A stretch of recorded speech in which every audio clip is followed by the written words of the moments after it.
Welcome back to the Pig Trail Show. It is time for our Hog Hoops report with Kevin McPherson. As always, he's joining me right now over Zoom. And Kevin, a huge week for the men's basketball team, getting some redemption over Alabama and LSU. What did you think about those two games? Well, I mean, revenge is sweet, and Arkansas's been on a revenge tour, Yeah. right? It's February; they went undefeated. Maybe the hottest team in college basketball, for certain. It is in the SEC. I think it's the best team right now in the SEC, and that's saying a lot because you've got at least six teams projected into the NCAA tournament. But you beat Alabama after what Alabama did to the Razorbacks in Tuscaloosa. Arkansas wins by 15 points in the midweek game, and really, when you look back at all of these games, LSU this most recent. Florida the week before. Second halves have been huge. Arkansas's defense has been performing at another level. I think KenPom.com right now ranks them among the top 15 teams in the country defensively when you look at adjusted defensive rating. But Arkansas, had all the answers in second halves of games against some of these teams that, we go back to it. Alabama and LSU. Before that, it was Missouri. Teams that really handled Arkansas in the early part of SEC play. Arkansas's rotations have changed when you start talking about the freshmen coming up to the forefront, not just Moses Moody, but Devontae Devo Davis, Jalen Williams. But then you look at the senior performances they're getting from Justin Smith and Jalen Tate, and then guys like Connor Vanover and JD Notae. It's not an exact science every game. Arkansas is not defined by any one style of basketball. And I think that's what makes them so dangerous and so good right now is the fact that they can adjust to personnel matchups, to different styles. And you don't know which guy's going to get you on any given night because there's not a superstar that other teams can just game plan for. I mean, Moses Moody is a one and done type of talent.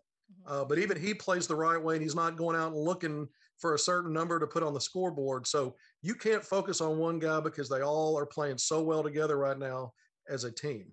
Well, those two wins are huge for this team. They've still got two more games to go against South Carolina and Texas A&M. But where do the Hogs stand right now in terms of postseason? Well, first of all, you're trying to figure out your pecking order. Arkansas had a chance, even after beating LSU on Saturday, a small chance to win to win the SEC title outright. But Bama needed to lose its last three games. Bama ended up beating Mississippi State on the road by 5. Bama locks up number 1. That wins they've locked up the SEC regular season. They're going to get the top seed. Arkansas needs one more win out of these next two games or a Florida loss to lock up the second seed. And so we start talking about postseason. Joe Lunardi of ESPN, after Arkansas beat LSU on Saturday, moved the Hogs up from a projected 5 seed to a 4 seed in his bracketology if the season were to end today. So Arkansas continues to climb the ladder. They're now inside the NCAA net rankings top 20. They're at 19 Sunday morning. So you really look at this team when it's this is when you want to be playing your best basketball. You have to go back to the 93-94 national championship Hogs to find the last Razorback team to win at least 9 games in a row against league competition. That team ended up winning 12 in a row. But this team right now is playing its best basketball in games at South Carolina on Tuesday and at home if A&M's able to play again on Saturday, gives Arkansas an opportunity to add 2 more to this winning streak. They're hot. The Hogs are hot at the right time of the year. Well, I know we usually always talk about men's basketball, but I got to get your take on the women's basketball team. They have been hot this month as well.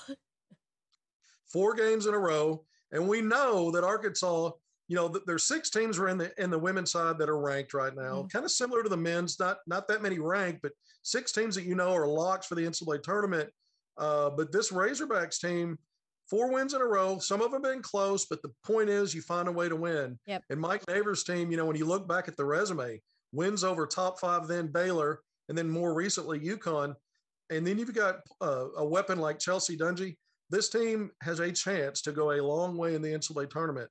A 3-point shooting team, sometimes a little bit inconsistent on the rebounding and defensively at times, but they've got all the firepower they need. They've got a good coach, and this program is heading really in a great direction for postseason, I think, based on their strengths. Yeah, both the men and women. Exciting to watch this season. All right, Kevin, thanks so much for your time. That's going to do it for our Hog Hoops report. We'll be back on more with the Pig Trail after the break.